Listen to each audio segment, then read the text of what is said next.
When the war with Gaza broke out in 2008, Dvir Emanuelov and his unit were stationed at the border, getting ready for a ground invasion. Like every good Jewish mother, Mrs. Dalia Emanuelov was extremely concerned about the safety of her son.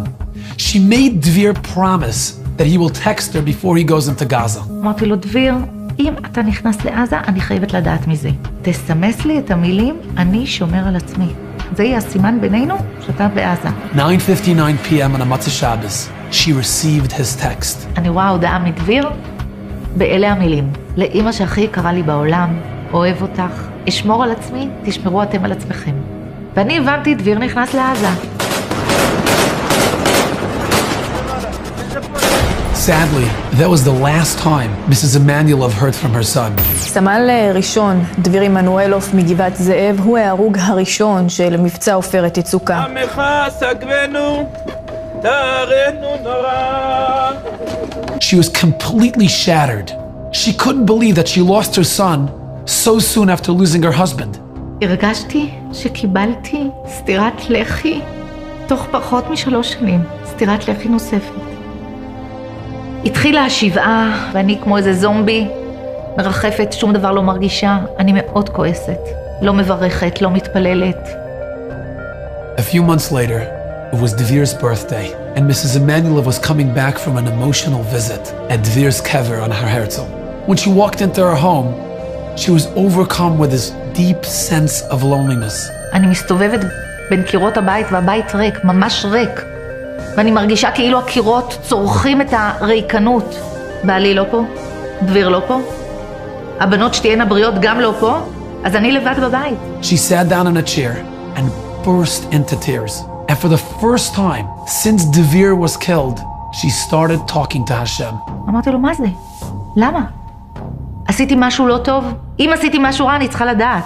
ואז החלטתי שאני דורשת. אני רוצה סימן שאני במציאות. אם זה חלום, זה חלום רע. A short while later, her youngest daughter called her up, and she told her that there's this big concert going on in Kiryat Chutzot by this famous Israeli singer, Meir Banai.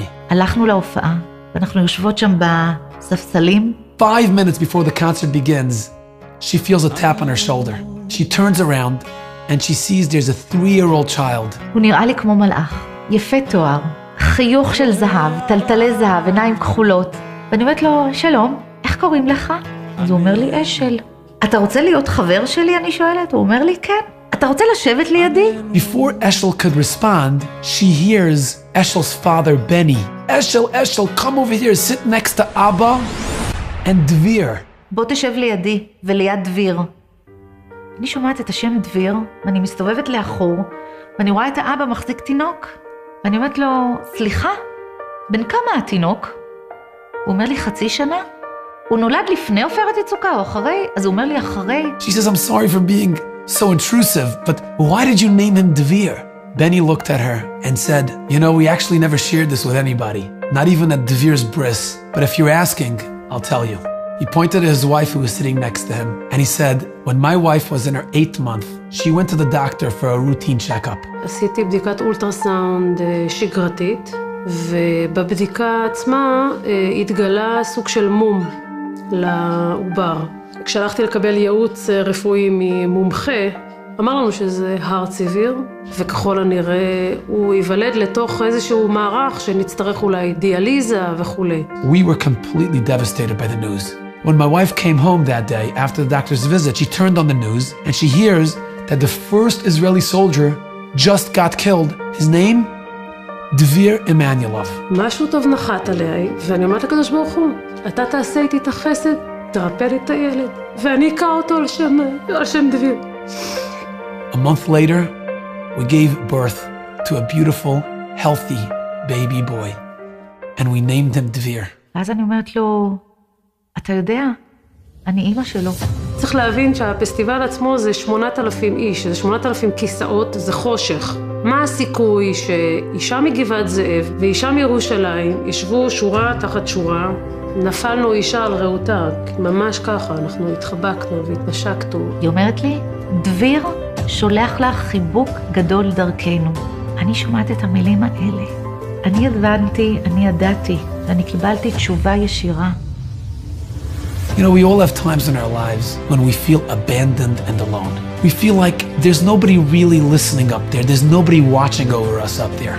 It's in times like these that we have to commit to turn to Hashem and connect to Hashem and talk to Hashem in your own language. It doesn't matter where. While you're driving to work, washing dishes or folding laundry, Hashem wants us to ask Him to help us feel His presence in our lives. Try it. The results can be surprising.